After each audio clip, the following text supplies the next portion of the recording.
तो बच्चों आज का हमारा टॉपिक है नॉट फॉर प्रॉफिट ऑर्गेनाइजेशन। ये हम बाल भारती वाले बच्चों के लिए बना रहे हैं जो इस बार 12th में इसके अभी आए हैं प्रेजेंट सेशन में। तो सुनिए sir, not for profit organisation, पहले इसका नाम था नॉन प्रॉफिट ऑर्गेनाइजेशन, लेकिन कई एनपीओ है जिनको थोड़ा बहुत प्रॉफिट हो जाता है। पंजाबी बाग क्लब बहुत पैसे कमाता है, शादी के लिए 5-5, 8-8 लाख रुपए में अपना वो देता है। इसलिए इनका नाम चेंज किया फिर not for profit. They are not for profit but if they are earning profit तो क्या बात है, नुकसान क्या है? क्या होता है sir not for profit organization? पहला, those organizations whose main motive is not to earn profit but to promote art, science, culture, religion or other philanthropic charitable purposes। Jin organisation का मेन मोटिव पैसा कमाना नहीं है, मैं बच्चों से मजाक करता हूँ, हमारा कोचिंग इंस्टीट्यूट एनपीओ है या नहीं है? हमारे सामने एक बच्ची बैठी हुई है मानसी, मैं उससे पूछता हूँ, मानसी जी बताइए A2S हमारा नॉट फॉर प्रॉफिट ऑर्गेनाइजेशन है या नहीं? नहीं है। क्यों भाई? थोड़ी सी फीस लेते हैं आपने तो हमें जलील कर दिया। इतने बड़े बड़े आप पंजाबी बाग क्लब में आओ 10 लाख। सर दिल्ली में ये तो पंजाबी बाग क्लब तो इधर है सर, कई ऐसे क्लब है जिनकी 1-1 करोड़ रुपए की मेंबरशिप है, वो एनजीओ है। हम जरा सी फीस लेते हैं, आप में ज्ञान प्रदान करते हैं, हमारा मोटिव कितना साफ है, हम एनजीओ नहीं है। ऐसा क्यों भाई? बोलिए, हमारे बारे में इतने गंदे विचार रखने का कारण आपका क्या है? सर कोई विचार नहीं है, पर पता नहीं पर क्यों नहीं है। पहली डेफिनेशन से मैं भी एनपीओ हूं, मेरा चैरिटेबल पर्पस है। मान लो मेरे मन में है कि मैं आपके अंदर एजुकेशन मतलब प्रोवाइड कर रहा हूं तो मेरा मन नहीं। सेकंड पॉइंट और थर्ड पॉइंट से क्लियर होता है कि हम एनजीओ नहीं है। कैसे नहीं? देखिए, they do not distribute there income among members. जैसे मैं और उज्जवल सर पार्टनर है, ठीक है जी। अब सर एक बात बताइए, क्या हमारा पैसा हमारे उज्जवल सर के बीच में नहीं बटता? बिल्कुल सर, उज्जवल सर 9th-10th पढ़ाते हैं, मैं अपना 11th-12th अकाउंट पढ़ाता हूँ, तो सारा पैसा कहाँ जाता है? जो मैथ्स का पैसा है उज्जवल सर के पास, जो अकाउंट्स का पैसा मेरे पास। मतलब हम पैसा आपस में बांटते हैं। मतलब एनजीओ नहीं। एनजीओ जो पैसा आता है वो पब्लिक वेलफेयर में खर्च करती है और हम अपनी और अपनी फैमिली की वेलफेयर पर खर्च करते हैं, इसलिए हम एनजीओ नहीं है। They utilize the income for above said purposes। तो ये हमारी नॉट फॉर प्रॉफिट ऑर्गेनाइजेशन की डेफिनेशन हो गई, ठीक है। Sir not for profit organization के 3 अकाउंट हैं, receipts and payment,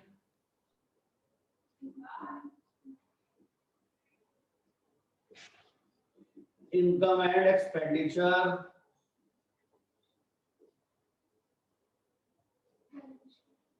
balance sheet. हर एक के बारे में बताते हैं। 10 नंबर का टॉपिक है सर 12th क्लास में। Receipts and payments account for the year ended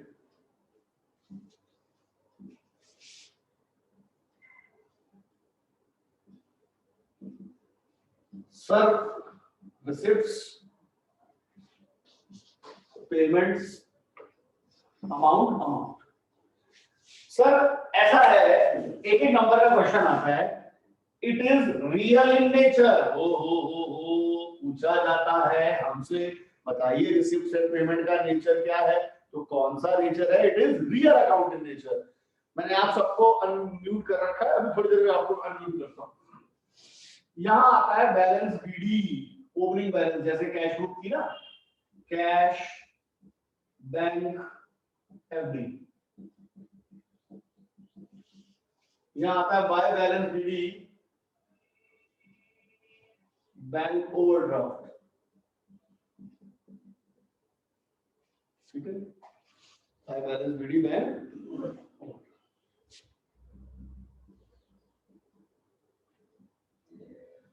all receipts, पैसा आ रहा है, चाहे वो कैपिटल नेचर का हो चाहे वो रेवेन्यू नेचर का हो। कैपिटल का मतलब कभी कभार, रेवेन्यू का मतलब बार बार।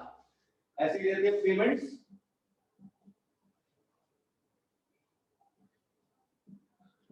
चाहे वो कैपिटल नेचर की हो चाहे वो रेवेन्यू नेचर की हो। पेमेंट के बारे में आपको जजमेंट है सर, मैं आपको क्लियर कट बोलूं, आपको पेमेंट के बारे में बिल्कुल जजमेंट है। रेंट बार बार पे करते हैं, रेवेन्यू। सैलरी बार बार पे करते हैं, रेवेन्यू। फर्नीचर कभी कभार खरीदते हैं, कैपिटल। यानी असेट्स कैपिटल है और खर्चे रेवेन्यू है। लेकिन इनकम के बारे में अभी पूरी डिटेल बताता हूं आपको। It is prepared on cash basis, it is prepared on, ठीक है जी।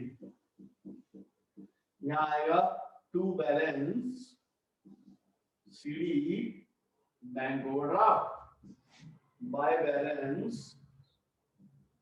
CD cash bank FD. Receipts and payment और कैश बुक में सिमिलैरिटी तो है, डिसिमिलैरिटी भी है। रिसिप्ट्स एंड पेमेंट एनपीओ में बनता है, कैश बुक प्रॉफिट ऑर्गेनाइजेशन बनती है। रिसिप्ट्स एंड पेमेंट में कैश बैंक एफडी के अलग अलग कॉलम नहीं होते। रिसिप्ट्स एंड पेमेंट में कैश बैंक एफडी के अलग अलग कॉलम नहीं होते, जबकि कैश बुक में होते हैं, कैश का अलग बैंक का अलग, ठीक है ना। तो receipts and payment is not prepared column wise, whereas cash book is prepared column wise. Receipts and payment साल के एंड में बनता है, ठीक है। It is not prepared in chronological order, जबकि कैश बुक में डेट लिखते हैं, जनवरी 1 को इतना पैसा आया, इसमें तो डेट का कॉलम ही नहीं लिखा हमने, इसलिए तो that is prepared in chronological order, ठीक है। ये हमारा रिसिप्ट्स एंड पेमेंट के बारे में। अब थोड़ा सा आपको बताते हैं इनकम एंड एक्सपेंडिचर के बारे में। लीजिए sir, income and expenditure account जिससे निकलता है for the year ended.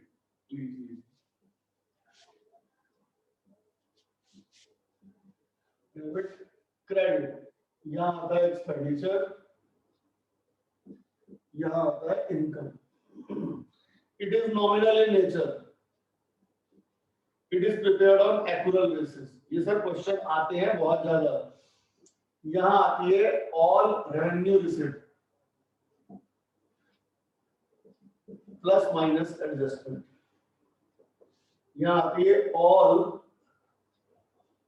Revenue payments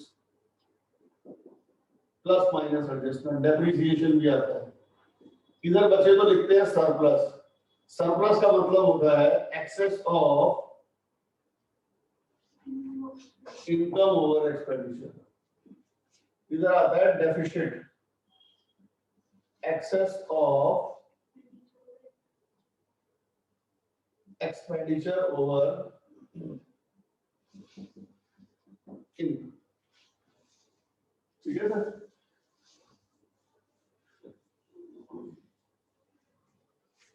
तो बच्चों ये होता है हमारा। मैं आपको एक बात बता दूं, रिसिप्शन पेमेंट गिवन होता है, इसकी हेल्प से मुझे इनकम एंड एक्सपेंडिचर और बैलेंस शीट बनानी होती है। जितनी भी रेवेन्यू आइटम है वो इनकम एंड एक्सपेंडिचर में आ जाती है, जितनी भी कैपिटल आइटम है वो बैलेंस शीट में आ जाती है। अब हमारा नेक्स्ट स्टेप आता है रेवेन्यू आइटम यानी कैपिटल आइटम क्या होती है। खर्चों के बारे में बता दिया, अब इनकम के बारे में बताता हूं। Some sources of income of NPO. पहला है दोस्तों सब्सक्रिप्शन, हिंदी में कहते हैं चंदा। सर मैं अपने मंदिर का मेंबर हूं, मेरा मंदिर मुझसे हर महीने 100 रुपए लेता है, तो मंदिर के लिए ये रेगुलर नेचर की इनकम है, तो ये रेवेन्यू हो गया, बार बार मिलेगी। फीस फ्रॉम नॉन मेंबर, आप किसी क्लब की मेंबरशिप ले रखी है तो अकेले तो जाओगे नहीं, हर बंदा अपने दोस्त को साथ लेके जाता है। बैडमिंटन खेलना है, जैसे पीतापुरा क्लब की बात करते हैं तो 60 रुपए एंट्री फीस है उस बच्चे की जो साथ में आपका मेंबर नहीं है।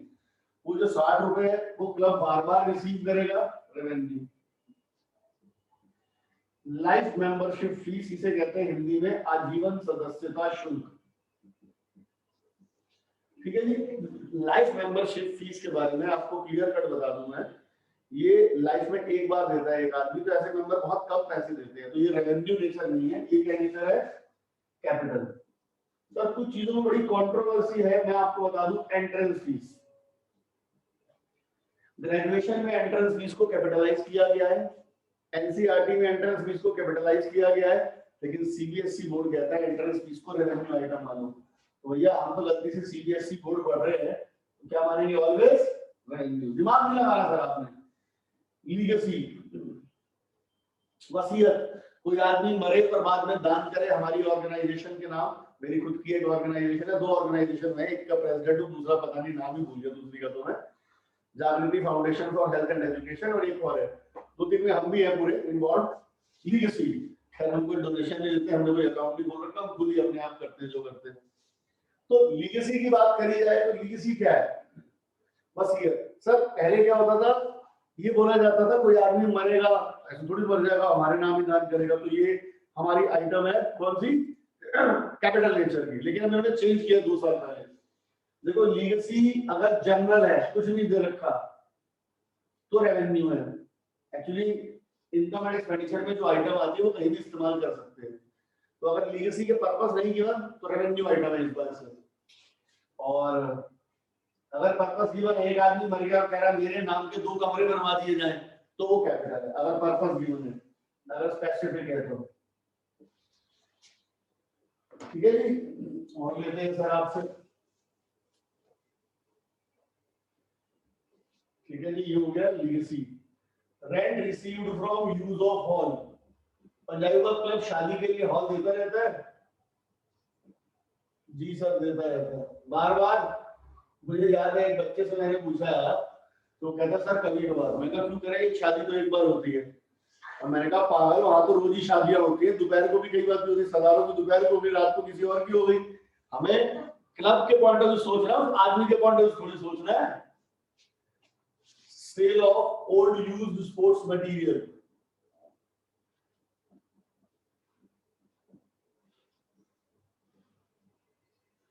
बार बार बेचेंगे।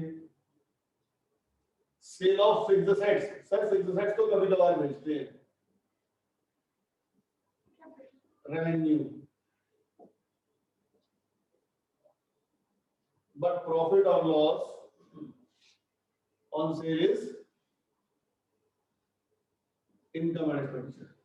देखो मेरे पास ना मोटे लंबे चौड़े अकाउंट नहीं है, घाटा फायदा दिखाने का मेरे पास एक ही अकाउंट है, वो है इनकम एंड एक्सपेंडिचर। वैसे तो सेल कभी कभार होती है, फिक्स्ड एसेट्स की कैपिटलाइज है, लेकिन इसका जो प्रॉफिट लॉस होगा that is to be shown in income and expenditure.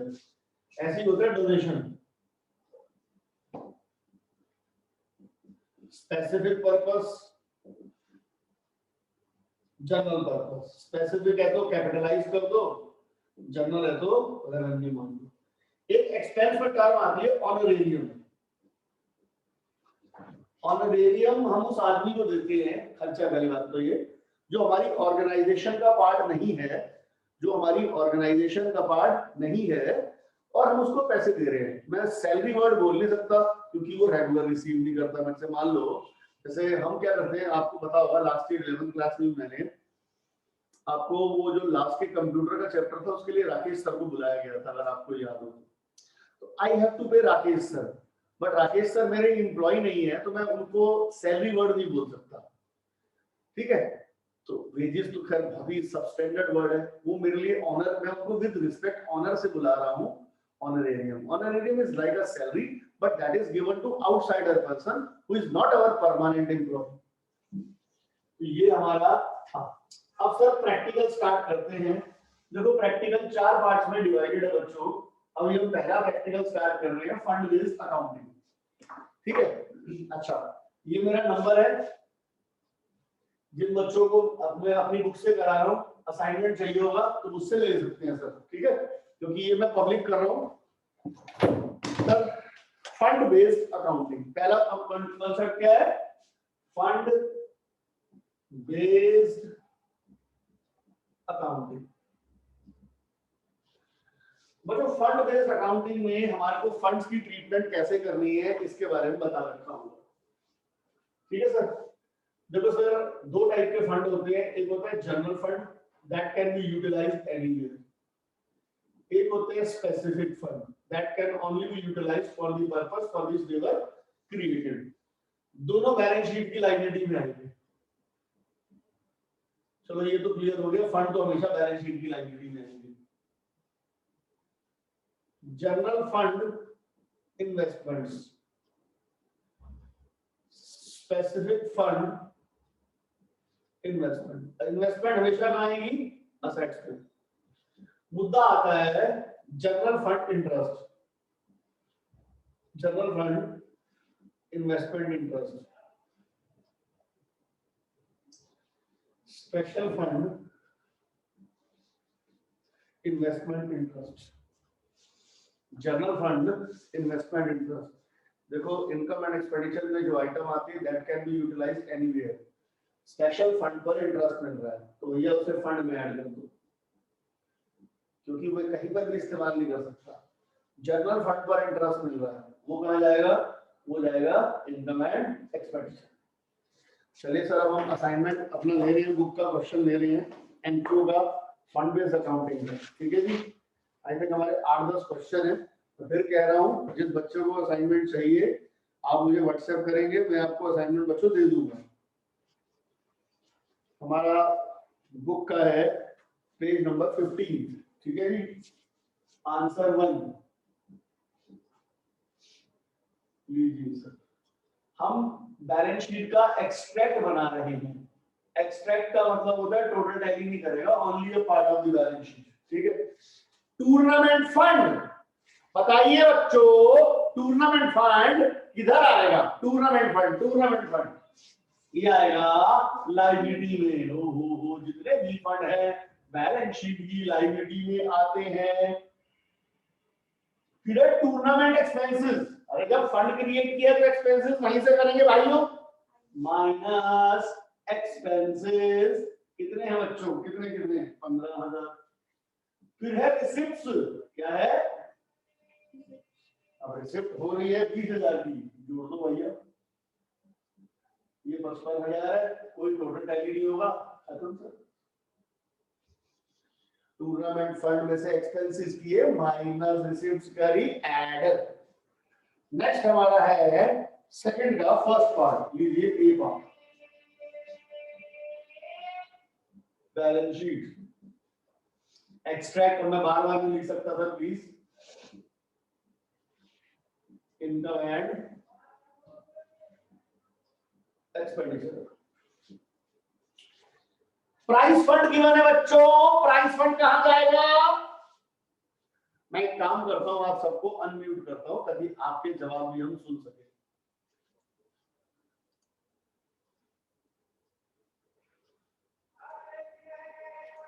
हाँ जी बच्चों, प्राइस फंड कहां जाएगा बच्चों? लायबिलिटी। लायबिलिटी। प्राइसेस पेड कहां जाएगा? माइनस हो जाएगा। मैच एक्सपेंस, प्राइस का मैच से कोई नाता नहीं है, जिसका उसका इनकम एंड एक्सपेंडिचर है या वो। तो ये आ गया 38 और बच्चों ये आ गया 15। आप बच्चों के पास असाइनमेंट है, प्लीज उसको फॉलो करें। सेकंड का बी पार्ट, सेकंड का बी पार्ट, तो मैच एक्सपेंसेस, इनकम एंड। अब हम कर रहे हैं क्वेश्चन नंबर 2 का बी पार्ट। कह रहा है मैच फंड। मैच फंड कहां आएगा? बोलो बोलो। Balance sheet. जवाब दे सकते हो सर। मैच एक्सपेंसेस कहां आएगा? Minus investments of match fund, match fund investment 60,000। Interest on match fund investment 3,000। Prices paid, जिसका कोई नहीं उसका तो income and expenditure. Question number third देखिए सर, मैच फंड गिवन है, बोलो परिधि मैच फंड किधर आएगा? परिधि मैच फंड किधर आएगा? बैलेंस शीट की लायबिलिटी में। आराध्य मैच फंड इन्वेस्टमेंट किधर आएगा? असेट्स में। मैच फंड बैंक बैलेंस, अब बैंक बैलेंस तो असेट्स में ही आता है। Match fund investment interest, interest से फंड बढ़ जाएगा। मैच एक्सपेंसेस, फंड कम हो जाएगा।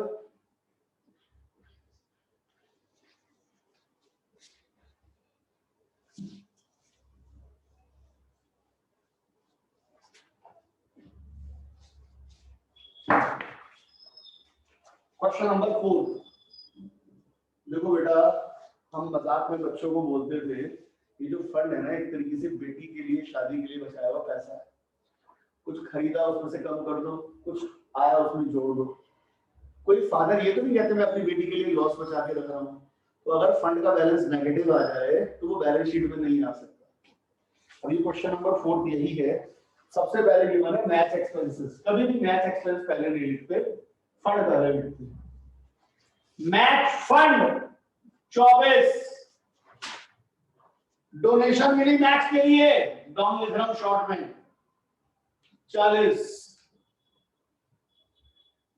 Proceeds from sale of match tickets 15। कुल मिलाकर मेरे पास 79,000 इकट्ठा हुआ, लेकिन मैंने खर्च कर दिया 1,02,000। बाप रे बाप। अब क्या किया जाए? अब क्या किया जाए? Minus minus minus match expenses.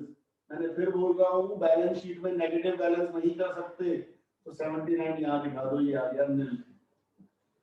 तो जो बाकी लॉस बचा उसे दिखा दो, लॉस ऑन मैचेस। वो आ गया 23। कैसे आया 23? 1,02,000 का खर्चा था, 79 तो मैंने राइट ऑफ कर लिया, 23 में राइट ऑफ नहीं कर सकता। तो लॉस कभी भी कैरी फॉरवर्ड नहीं करते। कभी किसी फादर को सुना है मुझे घाटा हुआ है, सोच रहा हूँ बेटी की शादी में इस्तेमाल करूं, बट ऐसा थोड़ी हो सकता है। अब मैं आपको 2 क्वेश्चन और करवा रहा हूं। क्वेश्चन नंबर 6, उसके बाद क्वेश्चन नंबर 7। तो बच्चों क्वेश्चन नंबर 6, स्पोर्ट्स फंड। तो सर जितने भी फंड है वो बैलेंस शीट में जाएंगे, थोड़ा हम शॉर्टकट का इस्तेमाल करेंगे, मतलब कीवर्ड्स का। SF stands for sports fund, 10 पेटी। स्पोर्ट्स फंड इन्वेस्टमेंट असेट्स में आएगा 10 लाख रुपए। इंटरेस्ट मिला स्पोर्ट्स फंड पर, स्पोर्ट्स फंड का बैलेंस बढ़ गया। डोनेशन मिली, बढ़ गया। स्पोर्ट्स के प्राइजेस दिए, कम हो गया। एक्सपेंसेस हुए, कम हो गया।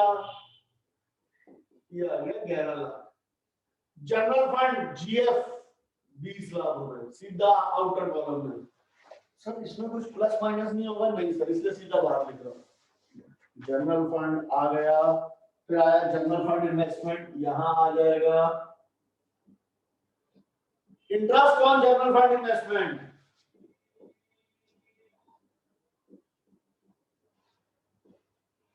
वो आएगा income and expenditure. Income and expenditure.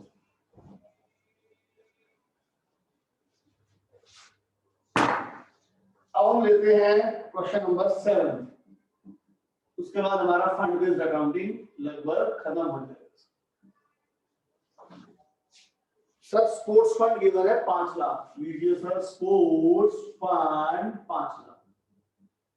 सबसे मजेदार पॉइंट है, गौर से सुनना, 10% स्पोर्ट्स फंड इन्वेस्टमेंट, मतलब 10% रेट ऑफ इंटरेस्ट पर हमने स्पोर्ट्स फंड को इन्वेस्ट किया।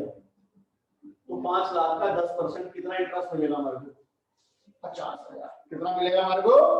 50,000। इंटरेस्ट मिला 37,500। कितना नहीं मिला Sir, 12,500. 12,500 यहाँ भी और 12,500 12,500 यहाँ भी। ये एक अच्छा चेंज है, दोनों जगह आएगा, बाकी तो कुछ नहीं है। डोनेशन मिली, कितने की डोनेशन मिली, डाउन लिखता हूं इसको मैं, 1,20,000। फिर स्पोर्ट्स प्राइजेस कितने के दे दिए,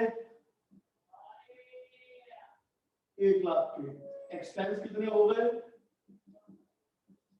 15,000 आ जाएगा जो भी है। तो बच्चों ये था हमारा फंड बेस्ड अकाउंटिंग। बाल भारती वालों, आपके पास अगर असाइनमेंट नहीं है मुझे व्हाट्सएप करेंगे, मैं उसी टाइम असाइनमेंट आपको सेंड कर दूंगा, नंबर मैंने आपको दे दिया है।